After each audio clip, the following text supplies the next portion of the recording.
At the beginning of the story, we meet a man named Bresson, a world-famous archaeologist. He possessed a mysterious diary that contained the map to a priceless treasure. During World War II, German Nazi soldiers were desperately trying to get their hands on that diary. Bresson soon realized that the soldiers were coming for him, so he handed the diary to his son and told him to leave immediately with his family. Following his father's orders, Bresson's son took the diary and left in a car with his wife and child. Moments later, the Nazi soldiers arrived at Bresson's mansion and demanded the diary, but Bresson refused to tell them anything. Enraged, the soldiers killed him on the spot. Meanwhile, as Bresson's son was escaping with his family, another vehicle began chasing them down the road. Realizing they were being followed, he stepped on the gas and tried to outrun them. Unfortunately, the chase ended in a terrible crash. Both Bresson's son and his wife were killed, but their young child survived. In the child's hand was a special key that could unlock the diary. A mysterious man then approached the child, took the key, and left with it. The scene cuts away. Shortly afterward, we see the diary lying on the side of the road. Before the crash, Bresson's son had thrown it out of the car to keep it from falling into the wrong hands. Years later, the story moves to the present day. A special exhibition is being held in the city, displaying important items from Bresson's life. Among all the artifacts, the most valuable piece is the very diary that both Bresson and his son died protecting. Everything seems to be going smoothly until a security guard rushes over to the organizer with shocking news. He says that the legendary thief Lupin is planning to steal Bresson's diary. Hearing this, the organizer immediately orders an officer to place the diary inside a secure vault. He doesn't want to take any chances. However, as the officer is about to move the diary, a security guard named Leticia stops him. She has already figured out that the officer is actually Lupin in disguise. As soon as Lupin's identity is exposed, Interpol Inspector Zenigata is notified. Moments later, Zenigata arrives with a team of officers to finally capture the thief he has been chasing for years. But just before he can make the arrest, Lupin releases a cloud of gas, creating chaos and making his escape. At that moment, the diary is in Leticia's possession, and she heads toward the vault to secure it. However, she suddenly slips past the guards and makes her way to the rooftop with the diary. It turns out that Leticia wasn't there to protect the diary at all. Just like Lupin, she was there to steal it. Waiting on the rooftop, Lupin manages to take the diary from her once again. Leticia tries everything she can to get it back, but she's unsuccessful. Then, out of nowhere, a woman named Fujiko cleverly steals the diary from Lupin himself. She immediately escapes in a helicopter and disappears.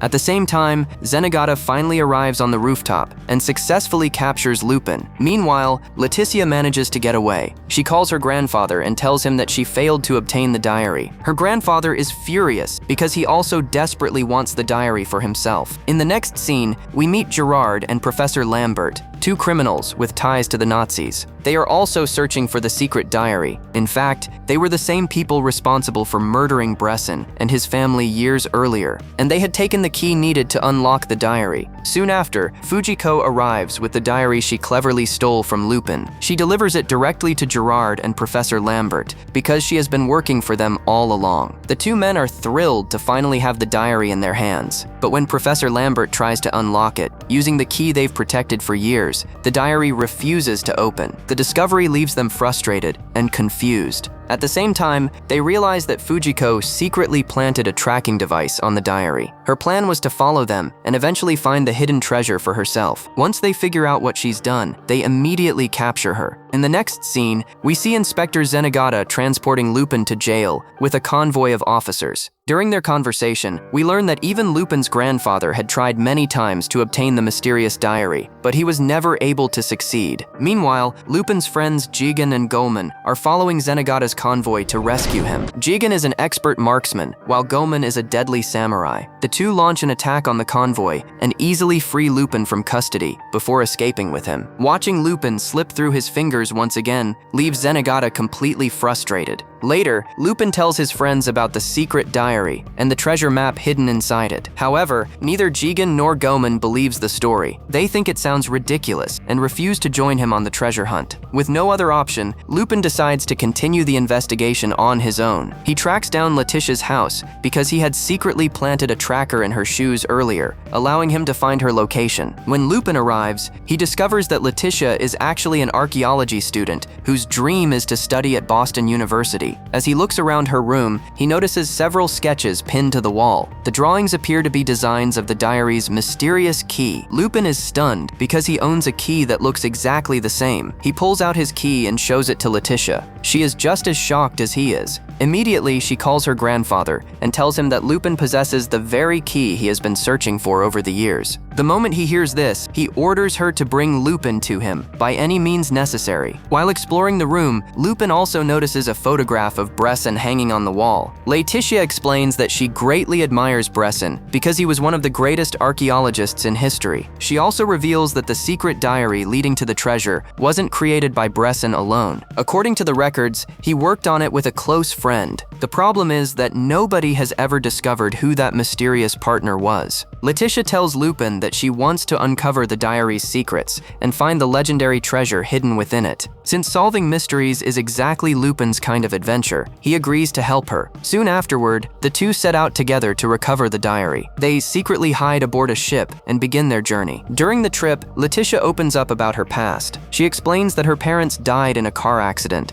when she was very young, and ever since then she has been raised by her grandfather. At this point, we learn a shocking truth. Leticia is actually Bresson's granddaughter. Her parents were murdered by Lambert when she was a child. That means the man she currently believes is her grandfather is not her real grandfather at all, since Bresson died many years ago. A short time later, an airplane lands nearby. Leticia points it out and tells Lupin that the diary they are searching for is being transported on that aircraft. The two sneak aboard and eventually make their way inside. There, they discover Professor Lambert secretly hiding the diary among a collection of books. After locating it, Lupin and Leticia quietly move toward the shelves where it has been concealed. Using his incredible lock-picking skills, Lupin easily opens the secure compartment where Lambert hid the diary. With the diary finally in their hands, the pair quickly escape before anyone notices. Later, Lupin tries to unlock the diary using the key he possesses, but nothing happens. He soon realizes that the diary requires not only the key, but also a secret password. After spending some time studying the clues, Lupin finally figures out the correct password and successfully opens the diary. Leticia is completely amazed. She immediately asks him what password he used, but Lupin simply smiles and refuses to tell her. Instead, he says that when the time is right, he'll reveal the secret. After opening the diary, Lupin and Leticia discover something completely unexpected. The diary doesn't contain a map to a treasure at all.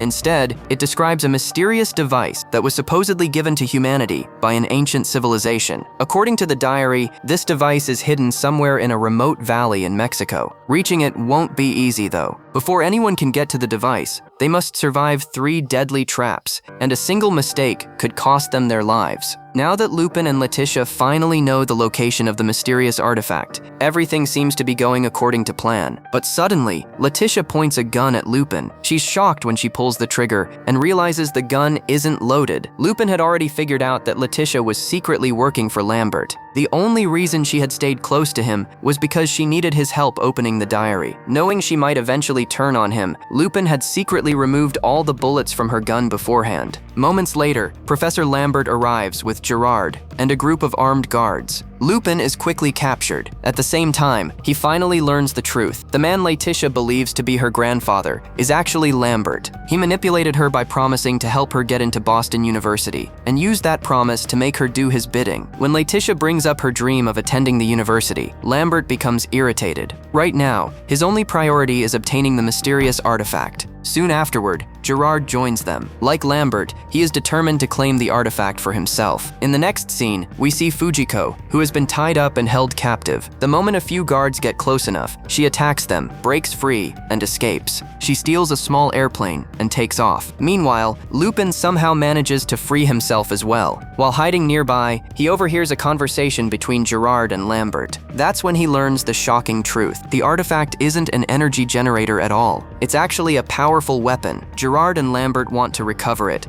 and deliver it to Adolf Hitler because they believe he somehow survived the fall of Berlin and is still alive. Leticia overhears the same conversation. She finally realizes that Lambert and Gerard have been secretly working to support Nazi ideals all along. The revelation devastates her. She begs Lambert to stop helping them, explaining that the Nazis brought nothing but destruction and suffering. But Gerard has no interest in listening. He attacks Leticia and knocks her unconscious. At this point, she is no longer useful to them. They already have the diary diary and everything they need. Gerard tells Lambert that they should get rid of her. Even though Lambert is not Leticia's real grandfather, he genuinely cares about her. He argues that they shouldn't act so quickly and that she might still be useful later, but Gerard ignores him completely. Without hesitation, he throws Leticia off the airship. Hidden nearby, Lupin witnesses everything. Without a second thought, he jumps after her to save her. Just before they hit the ground, Fujiko arrives in her plane and rescues them. She isn't alone. She has brought Jigen and Gomon with her. Gerard immediately launches an attack, trying to eliminate all of them. During the battle, Fujiko's plane crashes. Fortunately, with the help of Lupin's friends, everyone manages to reach the ground safely. Gerard isn't finished yet. He returns once again and destroys their vehicle in a massive explosion before leaving the area. Now Lupin, Leticia, Fujiko, Jigen and Gomon are stranded in the middle of the desert with no transportation and no obvious way out. To escape, Lupin comes up with a clever plan. He contacts Inspector Zenigata and secretly gives him their location. As soon as Zenigata learns where Lupin is, he arrives with an Interpol helicopter and a team of officers, hoping to finally capture his longtime rival. The moment the helicopter lands, Lupin tries to trick everyone and steal it so he and his friends can escape. But Zenigata knows Lupin too well. He sees the plan coming and manages to get aboard the helicopter himself. Once Lupin explains everything about Gerard and Lambert's connection to Hitler and their search for the powerful weapon, Zenigata realizes the threat is real. Putting their rivalry aside, he agrees to work together with Lupin and help stop Gerard and Lambert before it's too late. As they continue their journey, the group stops at a gas station so the helicopter can refuel. While they're there, Lupin pulls Leticia aside and tells her that he used his connections to investigate her past. What he discovered changes everything. Lambert isn't her real grandfather at all. Years ago, he simply adopted her after her parents died. Leticia's true grandfather was actually Bresson, the famous archaeologist.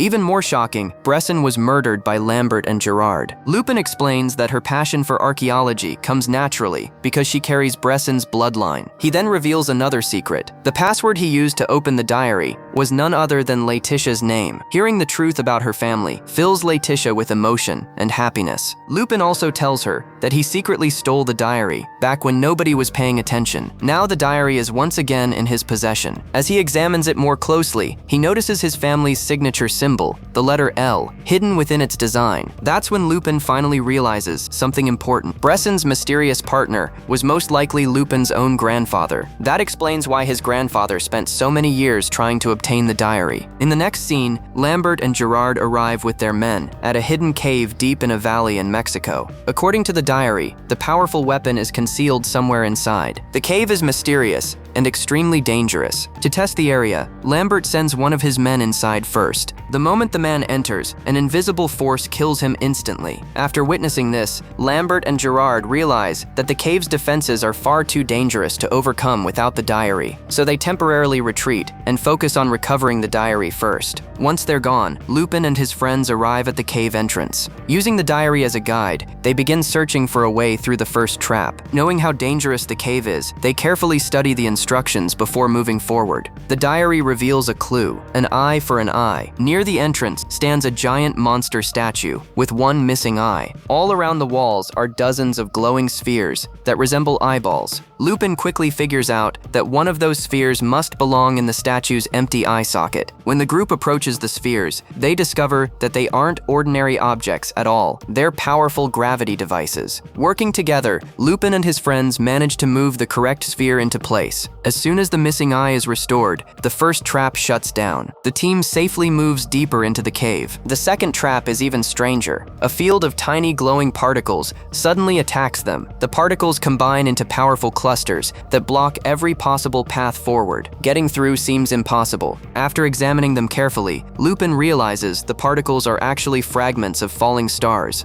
According to the diary, only a meteorite can attract and redirect them. That's when Lupin remembers that Gomon's treasured staff contains meteorite material. He asks Gomon to use it to draw the particles away and create a safe path. At first, Gomon refuses because he doesn't want to risk damaging his favorite weapon. However, they soon notice that the particles are naturally being pulled toward the staff anyway. Using that effect, they successfully create an opening and make their way past the second trap. Eventually, they arrive at the third and final challenge. Ahead Ahead of them is a long tunnel filled with colorful lights. At first glance, it doesn't seem threatening, but the diary reveals a terrifying truth. The lights are actually an advanced laser defense system, capable of instantly destroying anything that touches them. This final trap is considered the deadliest of all. Realizing there's no other choice, Lupin volunteers to go first. Carefully timing every movement, he navigates through the maze of lasers. After an intense and dangerous effort, he finally reaches the other side. The system shuts down, deactivating not only the third trap, but the entire defense network.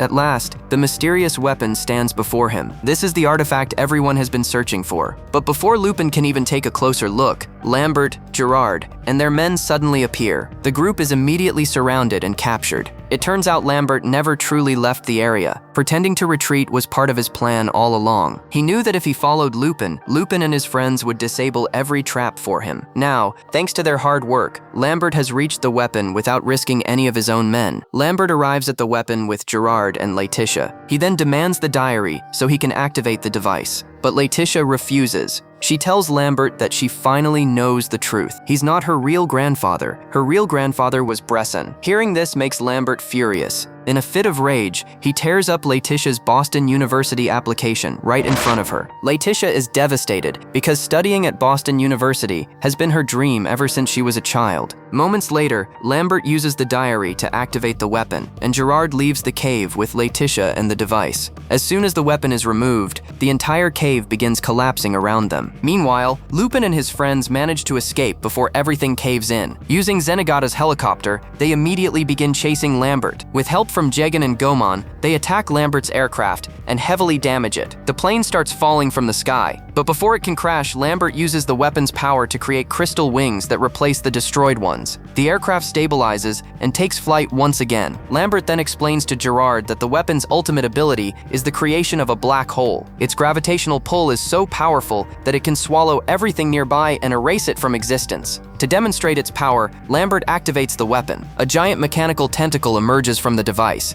A bright beam of light shoots downward and quickly expands into a growing black hole. Within seconds, everything nearby begins getting pulled toward it. Even Lupin and his friends struggle to keep their helicopter from being dragged in. Gerard is thrilled. He says that Hitler will be proud when they deliver such an incredible weapon to him. But Lambert no longer cares about Hitler. The weapon's power has corrupted him. Instead of handing it over, he wants to rule the world himself. To make sure nobody else can ever control the weapon, he burns the diary. Seeing Lambert betray their mission attracts Gerard, who remains completely loyal to Hitler. The two men begin arguing. While they're distracted, Leticia secretly starts reprogramming the weapon. When Gerard notices what she's doing, he immediately pulls out a gun and fires. But Lambert jumps in front of her. The bullet strikes him instead. As he lies dying, Lambert apologizes to Leticia. He tells her that despite everything, he truly loved her like a granddaughter. In the end, he sacrifices his life to save her. Before Gerard can hurt Leticia, he receives a radio transmission. The message claims that Hitler is pleased with his work and wants to meet him at a secret Nazi base. Since Gerard doesn't know how to operate the weapon himself, he takes Leticia with him and heads to the base. When he arrives and sees Hitler standing before him, he's overjoyed. But after speaking with him for a while, Gerard begins to notice that something feels off. The man doesn't act like Hitler. Then the truth is revealed. The fake Hitler removes his mask. It's Lupin. The entire meeting was a trap. Lupin and his team had already captured the remaining Nazi soldiers and set up this operation to recover the weapon. Leticia soon learns the truth as well. There never was a real Hitler. Lupin explains that Hitler died long ago and that Gerard has been chasing a fantasy. Furious, Gerard attacks him, but Lupin has already made his move. He commands the weapon to pull its tentacle back inside and generate a black hole directly within the aircraft. His goal is to destroy both the weapon and the plane forever. Lupin prepares to escape using a parachute. However, Gerard refuses to let him leave. The two engage in a brutal final fight as the black hole grows larger and larger. From a distance, Leticia and the others watch in horror as the black hole consumes the entire aircraft. They believe Lupin has been killed. Moments later, they see a figure descending from the sky. Lupin managed to escape at the last second and parachute to safety. Everyone is relieved to see that he's alive. As the group prepares to go their separate ways, Leticia asks if she can stay with Lupin. After everything that happened, she feels like she has no family left. But Lupin smiles and hands her an acceptance letter. It's from Boston University. Her dream school has accepted her. Without telling her, Lupin had secretly submitted her research paper and application earlier. Leticia is overwhelmed with happiness. She finally has a future of her own. Lupin then says goodbye and leaves with his friends for another adventure. Meanwhile, Inspector Zenigata is already back on the hunt. Determined as ever, he gathers his officers and sets off after Lupin once again. Sometimes the greatest treasure isn't power, money, or fame. It's finding the truth about who you are and the people who truly care about you.